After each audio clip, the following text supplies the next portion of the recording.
Junior doctor హత్యాచార ప్రధాన నిందితుడు సంజయ్ రాయ్ని నిన్నటి రోజున జ్యుడిషియల్ కస్టడీలోకి తీసుకొని కవితా సర్కార్ అనే ఒక న్యాయవాది వాడిని ఒక ప్రశ్న అడగడం జరిగింది. అసలు నువ్వు ఈ పాలిగ్రాఫ్ టెస్ట్‌కి అంత ఈజీగా ఎలా ఒప్పుకున్నావు? అదే లైవ్ డిటెక్టివ్ టెస్ట్, నిజ నిర్ధారణ టెస్ట్ ఏదైతే ఉందో దానికి నువ్వు అంత ఈజీగా ఎలా ఒప్పుకున్నావు నువ్వు అని చెప్పేసి వాడిని ప్రశ్నిస్తే వాడేం సమాధానం చెప్పాడంటే, అసలు ఈ టెస్ట్ చేస్తే నిజాలు బయటపడతాయి అని చెప్పేసి నేను ఒప్పుకున్నాను. ఎందుకంటే నేను ఈ తప్పు చెయ్యలేదు, నన్ను కావాలనే ఇరికిస్తన్నారు అని చెప్పేసి వాడు చెప్పడం జరిగింది. ఇది మనం కోల్కతా పోలీసులు ఏమంటున్నారు, ఈ సంజయ్ రాయ్ ఎవరైతే ఉన్నాడో వాడు మాత్రమే తనని రేప్ చేశాడు, వాడొక్కడు మాత్రమే ఇందులో నిందితుడు అని చెప్పేసి కోల్కతా పోలీసులు చెప్తున్నారు. కానీ ఆ బాధితురాలు తల్లిదండ్రులు కానీ, అక్కడ ఉన్నటువంటి డాక్టర్లు కానీ, ఫోరెన్సిక్ ఆధారాల ద్వారా కానీ చాలామంది ఇందులో ఇన్వాల్వ్ అయ్యారు అని చెప్పేసి దేశం మొత్తం అంతా భావిస్తుంది. అందరికీ శిక్ష పడాలి అని చెప్పేసి కూడా భావిస్తున్నాం అన్నమాట. కానీ నిన్నటి రోజున వాడు చెప్పిందేమో నేను అసలు లేను అని చెప్పి చెప్తున్నాడు. కానీ కోల్కతా పోలీసులు వాడు మాత్రమే ఉంటున్నారు అని చెప్తున్నారు. కానీ బాధితులు కానీ, తర్వాత ఆ ఫోరెన్సిక్ ఆధారాల ద్వారా కానీ, ఆ పోస్ట్మార్టం రిపోర్ట్ ద్వారా కానీ వాడితో పాటు చాలామంది ఇన్వాల్వ్ అయ్యారు అని చెప్పేసి మనం భావిస్తున్నాం. దానికి సంబంధించి డిఎన్ఏ టెస్ట్ కూడా చేస్తారు. ఆ డిఎన్ఏ టెస్ట్ అంటే ఎవరైతే అక్కడ హత్య కాబడినటువంటి ఆ జూనియర్ డాక్టర్ ఉందో తన శరీరం మీద ఉన్నటువంటి ఈ చెమట మరకలు కానీ, లేదంటే గోర్ల ఆనవాళ్ళు కానీ దాని ద్వారా డిఎన్ఏ టెస్ట్ చేసి ఎవరెవరికి మ్యాచ్ అవుతాయి అని చెప్పేసి కూడా ఆ కోణంలో కూడా దర్యాప్తు చేయడం జరుగుతుంది.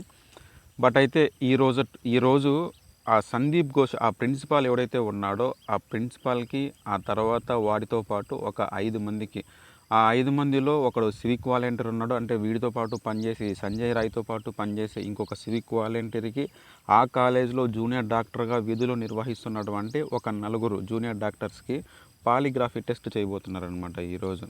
సో ఆ టెస్ట్లో అయినా ఏమన్నా నిజాలు బయటకు వస్తాయా అని చెప్పేసి మనం వెయిట్ చేయాలి.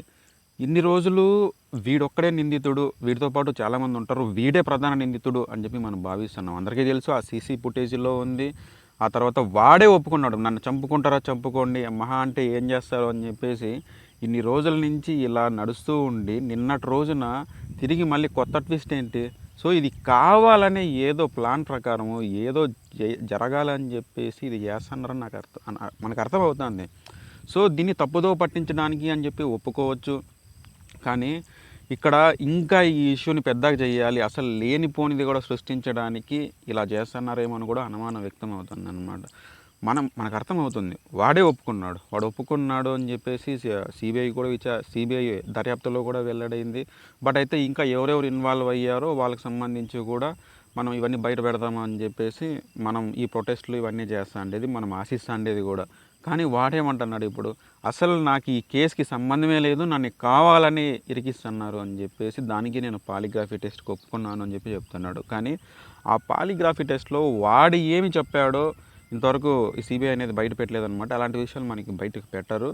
కానీ ఈ సైకో అనాలసిస్ టెస్ట్ ఏదైతే ఉందో అది చేసిన తర్వాత వాడికి అక్కడ బయట పెట్టినటువంటి విషయాలు ఏంటంటే వాడికి జంతు లక్షణాలు ఉన్నాయి. అంటే ఆ ఇన్సిడెంట్కి ముందు రోజే, ఆ ఇన్సిడెంట్ రోజే ఒక 2 గంటల వ్యవధిలోనే ఒక 2 వ్యభిచార గృహాల దగ్గరకు అక్కడికి వెళ్ళిన తర్వాత మళ్ళీ ఇక్కడికి వచ్చి ఇలా చేశాడు అని చెప్పేసి ఆ సైకో అనాలిసిస్ టెస్ట్లో బయటపడడం జరిగింది.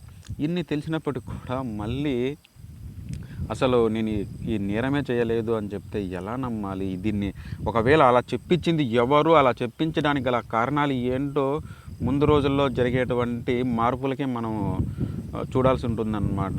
కానీ ఇక్కడ బాధాకరమైన విషయం ఏంటంటే వాడు ఇప్పటికే 2 సార్లు ఈ కోల్కతా హైకోర్టులో హాజరవ్వడం జరిగింది.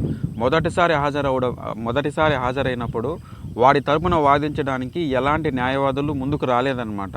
కానీ మొన్నటి రోజున ఎప్పుడైతే రెండవసారి ఈ కోల్కతా హైకోర్టులో హాజరయ్యాడో ఆ సమయంలో వాడి తరపున వాదించడానికి ఆల్రెడీ అక్కడ ఉన్నటువంటి ఆ కోల్కతా ప్రభుత్వానికి అక్కడ అడ్వకేట్లుగా ఉన్నటువంటి ఆ నలుగురు అడ్వకేట్లు వాడి తరపున వాదించడం జరిగింది. అంటే వీళ్ళు ఏం వాదిస్తారు?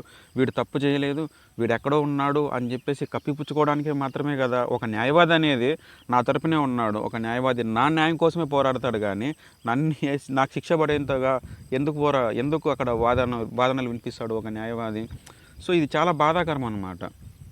ఆల్రెడీ వాడు తప్పు చేశాడు అని చెప్పేసి అక్కడ ఉన్నటువంటి ఆ ప్రభుత్వం కింద పనిచేసినటువంటి పోలీస్ వ్యవస్థ కూడా వాడే తప్పు చేశాడు అని చెప్పేసి చెప్తున్నారు. మళ్ళీ వాడిని కాపాడడానికి ఇంకా న్యాయవాదులు అవసరమా అని చెప్పేసి చాలా బాధాకరం అన్నమాట.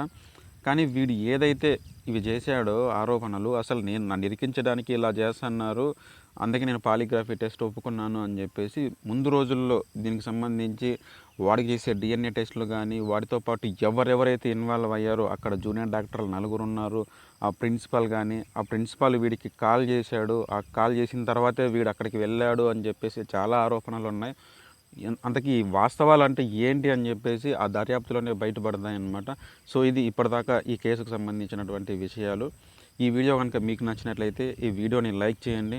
మన ఛానల్ని ఇప్పటిదాకా మీరు సబ్స్క్రైబ్ చేయకుండా ఉంటే మన ఛానల్ని సబ్స్క్రైబ్ చేసుకోండి. జై హింద్.